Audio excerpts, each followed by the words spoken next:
Square equal to 49 plus 20√6 হলে এর মান কত?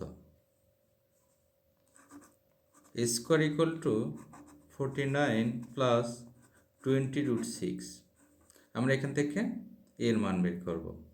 তাহলে প্রথমে আমাদেরকে এর মান বের করার জন্য এইটাকে a square plus 2ab plus b square এই ফরম্যাটে আমরা আগে সাজাবো।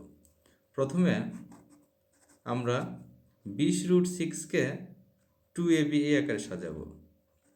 2 ইন্টু আমরা 20টাকে ভেঙে লিখতে পারি 2 ইন্টু 5 ইন্টু 2√6।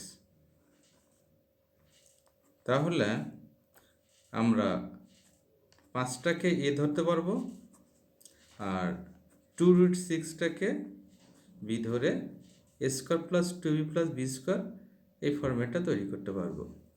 তাহলে আমরা 5-এর উপর স্কোয়ার দিই, এ স্কোয়ার প্লাস 2ab প্লাস 2√6 তারপর হোল স্কোয়ার।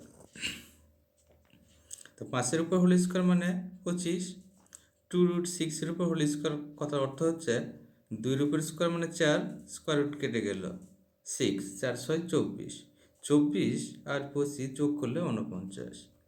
আর 2√2 ইন্টু 5 ইন্টু 2√6 আমরা যদি গুণ করি তাহলে আমরা 20√6 পেয়ে যাব। অর্থাৎ আমরা এই লাইনটাকে ভেঙে a square plus 2ab plus b square এই ফরম্যাটে তৈরি করেছি। এখান থেকে আমরা এখন লিখতে পারবো 5 প্লাস 2√6 হোল স্কোয়ার, অর্থাৎ এ প্লাস বি হোল স্কোয়ারের ফরম্যাটে তৈরি করলাম এ স্কোয়ার। তাহলে এখন আমরা দুই পাশ থেকে স্কোয়ারটা উঠে দিতে পারি। অতএব এ ইকুয়াল টু 5 প্লাস 2√6, এটাই আমাদের অ্যান্সার।